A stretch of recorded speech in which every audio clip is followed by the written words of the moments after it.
வணக்கம் க்ளோரி.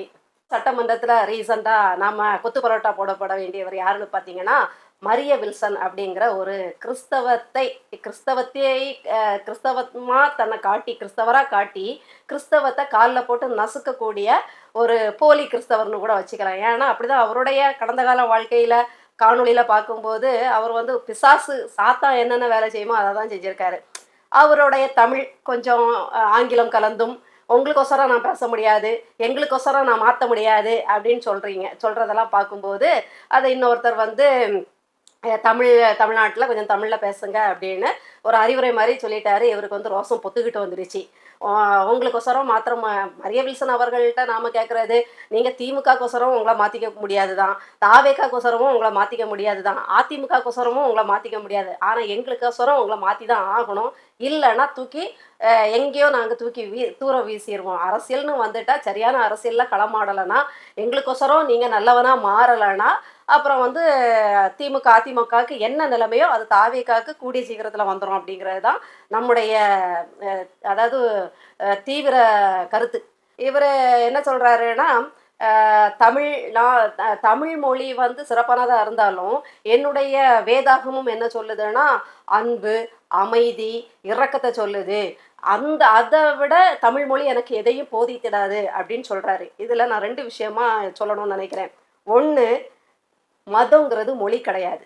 இது மதம் பிடித்தவர்களுக்கு தெரிய வாய்ப்பு கிடையாது. ஏன்னா நீங்கள் ஏற்கனவே எந்த ஒரு சமூக புரிதலும், எந்த ஒரு அரசியல் புரிதலும், எந்த ஒரு நீங்கள் பெரிய கல்வியாளர்னு உங்களுக்கு கிடைச்ச மருமகன் வாயில், அதாவது நீங்கள் வாக்கப்பட்ட இடத்துல கிடைச்ச அந்த ஆதவர்ஜுனா மாதிரியே அந்த சொகுசான அந்த வாழ்க்கையில் இது பண்ணி நீங்கள் உங்களை ஒரு சிறந்தவராக கல்வியாளராக காட்டி கொண்டிருக்கீங்களே தவிர இயல்புல உங்களுக்கொசரம் ஒன்றும் தெரியாது அப்படிங்கிறத நமக்கு தெரியும்.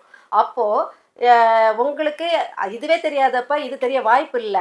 மதத்தை எப்படி நீங்கள் ஒரு வேதாகமும் சொல்லுகின்ற ஒவ்வொரு விஷயங்களும் இல்லை வசனங்களும் போதனைகளும் வாழ்க்கை நெறிமுறைகளை வகுத்து காட்டுறது. நீ இப்படி வாழ்ந்தா இப்படி இருப்ப, நீ இப்படிதான் செஞ்சா நல்ல பேர் வாங்குவ, நீ இப்படி இருந்தா மக்கள் ஒன்று போற்றுவாங்க, நீ இதெல்லாம் நான் சொல்றதெல்லாம் செஞ்சிட்டேன்னா மோட்சத்துல என் பக்கத்துல வந்து உட்காருவ. இது பைபிள் கூறுவ உண்மை மட்டும் கிடையாது. அது இந்து வேதம்னாலும் முஸ்லீம் வேதமாக இருந்தாலும் கிறிஸ்தவ வேதமாக அனைத்து மதங்களும் இதை தான் போதிக்கின்றன. நீ நல்லது செஞ்சியா மோட்சம் கிட்டும், கெட்டது செஞ்சியா நரகம் கிட்டும் அப்படிங்கிறதான் இறுதி போதனையாக இருக்குது. போதனை வேற, மொழி பற்று, மொழியை நாம் லாகவமாக பேசுறது, பழகிறது, எழுதுறது வேற.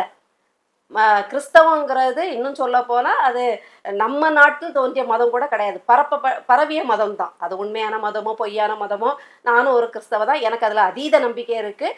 அதை நான் இதில் போட்டு குழப்பிக்க விரும்பலை. மொழி வேற. கிறிஸ்தவம் அப்படிங்கிற ஒன்றை தமிழ் மொழியில் படிக்கிறோம், ஆங்கில வேதாகமத்தில் படிக்கலாம், தெலுங்கில் படிக்கலாம். அனைத்து மொழிகளிலும் அச்சிடப்படக்கூடிய ஒரே புத்தகம், ஒரே புனித நூல் வந்து வேதாகமம் தான். அப்போ மொழி அது உங்களை வந்து கிறிஸ்தவம் வந்து உங்களை வாழ்க்கை முறையை, உங்களுடைய வாழ்க்கையை தான் கட்டுப்படுத்தும், நெறிமுறைப்படுத்தும், உங்களை வாழ வைக்குமே ஒழிய உங்களுக்கு மொழியை கற்றுக் கொடுக்காது. அது முதலாவது புரிஞ்சுக்கோங்க.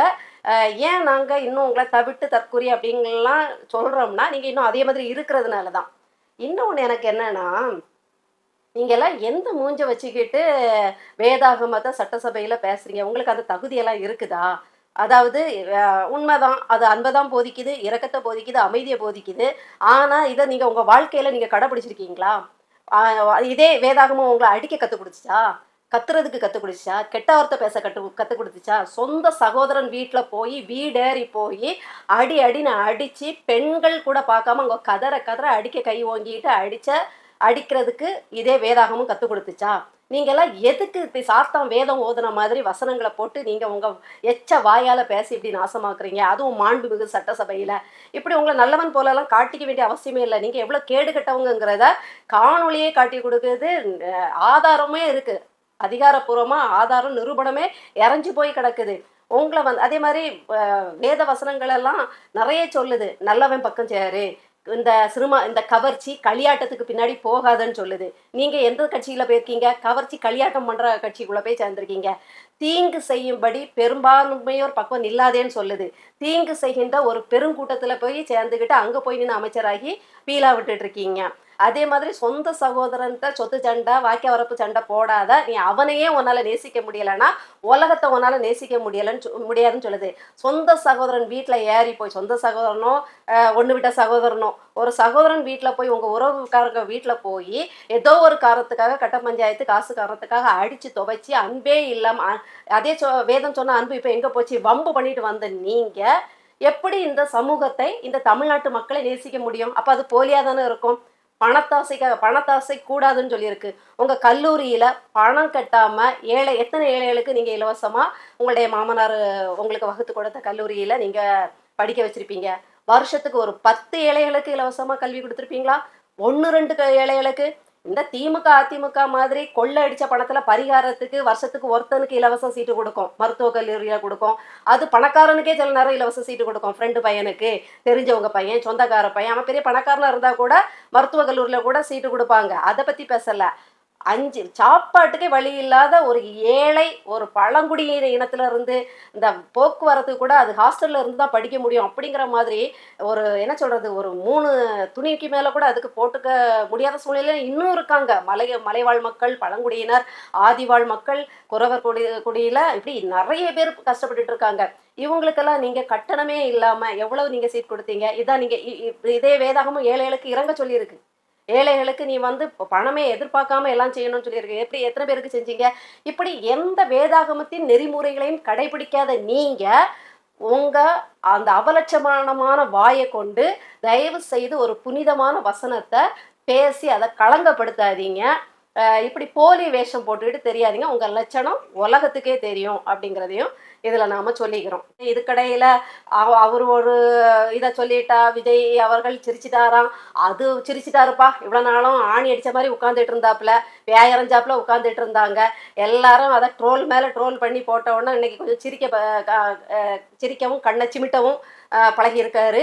கொஞ்சம் சிரிச்சிருக்காரு. உடனே அதுக்கு என்னமா சிரிக்கிறாருப்பா என் தலைவர், இப்படி சிரிக்கிற முதல்வரை பார்த்தீங்களான்னு.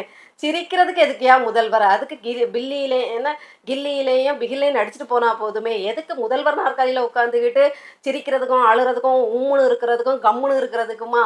செயல்பாடு சுத்த சீரோ. 4 விவசாயிகள் வேஷத்துல ஒரு பச்சை துண்டை போட்டுக்கிட்டு லட்டை கொடுத்து விவசாயிகளுக்கான வேளாண்மை பட்ஜெட் எங்களுக்கு உசத்தி கொடுத்ததுக்காக நன்றி விஜய். அதாவது ஒரு படத்துல அப்பா சொல்லி கொடுப்பாரு, அண்ணா அண்ணா எனக்கு இதை வாங்கி தாருங்கள் அப்படின்னு சொல்லி கொடுத்த மாதிரியே இங்க விவசாயிகளுக்கு பட்ஜெட் போட்டு வனத்தை வாரி கொடுத்த விஜய் அவர்களுக்கு இதெல்லாம் என்னது? 1ஆம் கிளாஸ் பிள்ளை கூட அழகா கோஷம் போட, ஒரு கோஷம் கூட போட தெரியாத தத்தியில கொண்டு வந்துட்டு நீங்க கோஷம் போடுற மாதிரி காட்டுறீங்க. ஒரு 7-8 விவசாயி தான் இருக்காங்க மொத்த தமிழ்நாட்டிலையும். இந்த 5-6 விவசாயியும் தான் இப்போ உங்க பட்ஜெட்ல அப்போ நலம் பெற்றிருக்காங்க, ஆதாயம் அடைஞ்சிருக்காங்க. மீதி யாருக்கும் அது போய் சேரல. சௌமியா அன்புமணி அவர்கள் சொல்ற மாதிரி நீங்க போட்ட பட்ஜெட்டு இந்த லட்சக்கணக்கான விவசாயிகள்ல ஒரு விவசாயியோட ஒரு வேளை விவசாயத்துக்கு கூட வேளாண்மைக்கு கூட அது பத்தாதுன்னு சொன்ன மாதிரி இருக்குது. ஆனா இங்க இப்படி மாத்தி மாத்தி கோஷம் போட்டுருங்க. ஏன் உங்களுக்கெல்லாம் இதே திருச்சி விமான நிலையத்துல எங்கேயோ டிவிக்கே ஒளியன் கோஷம் போட்டாங்களே, அது கேட்கலையா? சரி, அதாவது திமுக ஏற்பாடு. உங்க தாவேக அமைச்சர், கனிம வளத்துறை அமைச்சர் ஒரு பொதுமக்கள் கூடுற இடத்துல எப்படி நல்லா இருக்கீங்களான்னு கும்பிட்டுட்டே போகும்போது நாங்க நல்லாவே இல்லைன்னு சொன்னாங்களே, அதுவாவது உங்க காதுகளுக்கு கேட்குதா? ஒரு அரசாங்கம் 30-90 நாளைக்குள்ள ஒளிக கோஷமும் நல்லாவே இல்லை, இந்த ஆட்சி நல்லாவே இல்லை, தெரியாம ஓட்டு போட்டுட்டோங்கிற பதிவுகளையும் பார்க்க முடிகிறது. இந்த திமுக அதிமுக கொடுங்கோன்மை ஆட்சியில கூட இல்லை. அவங்களாவது முதல் ஒரு வருஷம் நல்ல பிள்ளை வேஷம் போடுவாங்க, முதல் ஒரு வருஷம் பட்ஜெட் அப்படி காதுல தேனா பாய்ச்சுவாங்க. ஆனா நீங்க அதை கூட செய்ய முடியல. ஏன் செய்ய முடியலன்னா அங்க சீரோ வாக்கிட்டு போயிருக்காங்கன்னு தெரிஞ்சோ நீங்க அள்ளி தெளிச்ச இலவசங்கள் தான் காரணம். ஓட்டு பொறுக்கிறதுக்காக நீங்க இலவசங்களை அள்ளி அள்ளி வீசுறீங்க. இன்னைக்கு அது உங்களுக்கு ஆப்பு வச்சு இருத்திட்டு இருக்கு அப்படின்னு தான். அதுதான் அந்த ஒற்றை காரணம் தான் இன்னைக்கு நீங்க நில குலைஞ்சு போயிருந்து இன்னைக்கு எதையும் பண்ண முடியாம, பட்ஜெட்ல யாருக்கும் எதுவும் பண்ண முடியாம தகைச்சு போயிருக்கிறது காரணம். இதுக்கு தான் ஓவரா இலவச பக்கமே போயிருக்க கூடாது. நான் நல்லாட்சி தருவேன்னு சொல்லி அந்த ஒரு அறிக்கையை, அந்த தேர்தல் வாக்குறுதியை கொடுத்து நீங்க வந்திருந்தீங்கன்னா பரவாயில்ல. அப்படி திராவிட மாதிரி இஷ்டத்துக்கு சமூக ஊடகத்திலலாம் இந்த எண்ணை தொடர்பு கொண்டால் உங்களுடைய புகார் உடனே ஏற்றுக்கொள்ளப்படும், லஞ்சம் லாவணியம் குறித்து நீங்கள் வந்து இந்த எண்ணுக்கு தொடர்பு கொண்டு பேசினா உடனடியாக தடுத்து நிறுத்தப்படும் ஒரு நம்பரை கொடுக்குறீங்க. அதுக்கு ஒருத்தர் இது அழைச்சி பேசுனா காஜா பீடி நிறுவனங்க இது அப்படின்னு சொல்றாங்க. இந்த கேவலம், இந்த எச்சத்தனம் தேவையா? திருப்பி திருப்பி அவர் கேட்குறாரு, இல்லைங்க லஞ்ச லாவணியம் ஒழிக்கிறதுக்கு இதை தான் தொடர்பு கொள்ள சொல்லியிருக்காங்க அப்படின்னா, இல்லைங்க இது காஜா பீடி நிறுவனத்தோட நம்பருங்க அப்படிங்கிறாங்க. இப்படி இந்த துப்புக்கிட்ட வேலைக்கெல்லாம் எதுக்கு? நீதிமன்றமே இப்போ குட்டு வச்சிருக்கு. நீங்கள் இப்படி கண்ட மேனிக்கு ஒரு நம்பரை கொடுத்து ஊர் உலகத்தை ஏமாத்தாதீங்க. இதே தான் திராவிடம் பண்ணோம். 1098ன்னு ஒரு நம்பர் கொடுத்து குழந்தைகளுக்கு பாதுகாப்புங்கும். அது அந்த அந்த 1098ல வேலை பார்க்குறவங்களே குழந்தைகளை ஒரு வழி ஆக்கி விட்டுருவாங்க. கொண்டு வந்து நிப்பாட்டுற இடத்துல 5 பேரில் ஒரு 4 பேர் அந்த பிள்ளைகளை பலிகடாக்கி விட்டுருவாங்க. ஒரு நல்லதும் நடக்காது. அதே மாதிரி பெண்கள் பாதுகாப்புக்குன்னு ஒரு நம்பர் போடுறீங்க, ஃபோனை போட்டால் பிங்க் வந்து கார்லேருந்து இறங்க மாட்டாங்க அந்த இன்ஸ்பெக்டர்கள், பெண் அதிகாரிகள். அப்படியே சுற்றிக்கிட்டு இருப்பாங்க அதுக்குள்ளே, அவ்வளோதான். ஒரு அப்படியே தள்ளி முடிச்சு வந்துட்டாலும் அன்னைக்கு எழுதி கேட்குறதோட விசாரிக்கிறதோட சரி அவ்வளோதான். அது கடப்பில் போய் டிராயர் கடியில் படுத்து நல்லா தூங்கும். மூட்டை பூச்சிக்கு தான் கரையானுக்கும் தான் அந்த பேப்பர் போகும். இப்படி திராவிடம் வரிசையாக திட்டங்களை அறிவித்த மாதிரியே நீங்களும் ஒரு திட்டமாக அறிவிச்சிட்டு இருக்கீங்க. இப்போ புதுசாக இப்போ தான் பார்க்குறது, இது உண்மையாக பையன்னு தெரில, லஞ்சம் கேட்கும் காவல்துறையை பற்றியே புகார் கொடுக்கறதுக்கு ஒரு நம்பர் போட்டிருக்கீங்க. அது எந்த சிகரெட்டு கம்பெனிக்கு நம்பராக இருக்க போகுதுன்னு தெரில. அது காஜா பீடி நம்பர், இது எந்த சிகரெட்டு நிறுவனத்தோட நம்பராக இருக்க போகுதுன்னு தெரியல. நீங்க பக்கத்து அதாவது பொதுமக்களுக்குள்ளான பிரச்சனைக்கு அறிவாள் வெட்டு நடந்து கூப்பிட்டாலே புகார் எடுக்க மாட்டீங்க.